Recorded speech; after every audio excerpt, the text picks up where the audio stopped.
And of course, we have to talk about the implication of Chinese economic expansion in Africa. Dr. LMadu.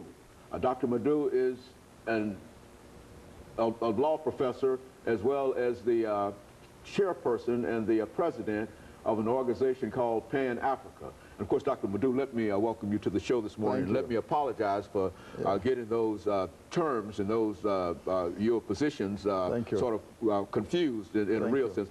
But it only means, Dr. LMadu, that when we talk about the implications of the economic expansion of China in Africa, it simply reminds me of a show that we did almost 25 years ago. That's correct. Dealing with Africa and China, when at that time I think that you mentioned the fact of China becoming more important and stronger in Africa, and since the Olympics and et cetera, we now have a different view in terms of what is going on in China. And so those are the things that I would imagine that you're going to talk. Let's start off by having some background information in reference to China in Africa, Dr. LMadu. Yes, thank you.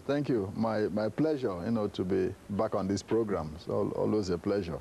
Of course, most people, when they hear about, the current Chinese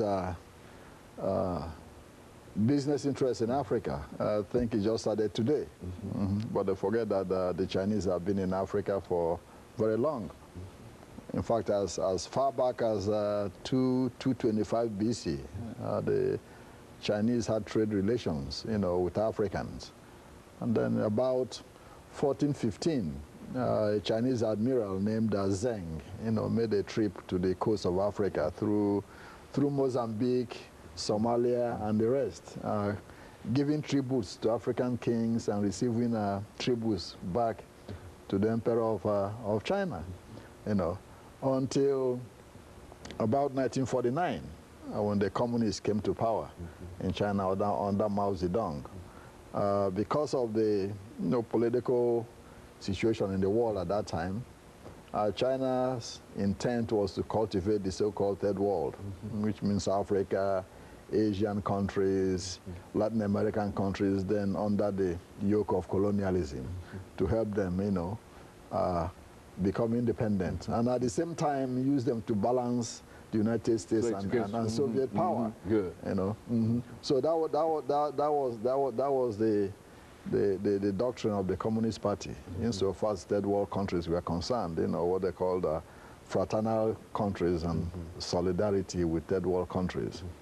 It wasn't until 1963-64 that the modern Chinese relations with Africa started really.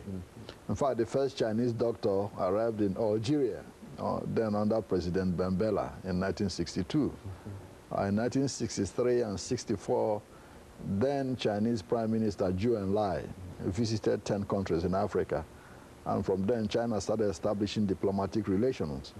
The first Chinese embassy was opened in Ghana under Huang Hua, who was China's United Nations ambassador later. Zhou Enlai formed alliances and friendships with 3 or 4 African governments at that time.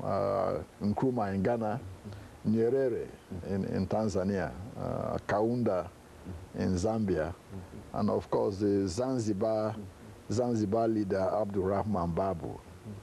From then onwards, Chinese influence started expanding. Of course, you understand in the 60s, Africa was still engaged in colonial wars. China was one of the first countries that started supporting revolutionary groups in Africa. Most of the arms and training for African freedom fighters came from China and, of course, Russia. And of course, they had their own reasons for doing that. Absolutely, they have their own agenda. Initially, China was supporting the African National Congress under Nelson Mandela. But when Mandela's group started moving closer to the Chinese withdrew. The same in Angola. China was helping Agostinho Neto's popular movement for the liberation of Angola. When they started moving closer to the Soviet Union, the Chinese moved over to support Jonas Savimbi and his UNITA group. So that was kind of a Cold War interplay between Russia and China in Africa at that time. And of course, Dr. LMadu, we're getting ready within the next half minute for our first commercial break.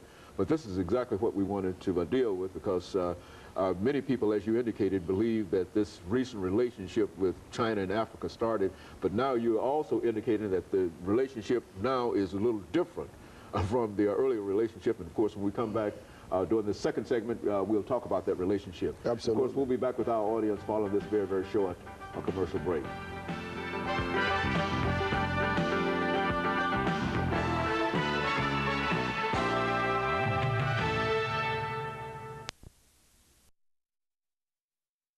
The guest is Dr. Leonard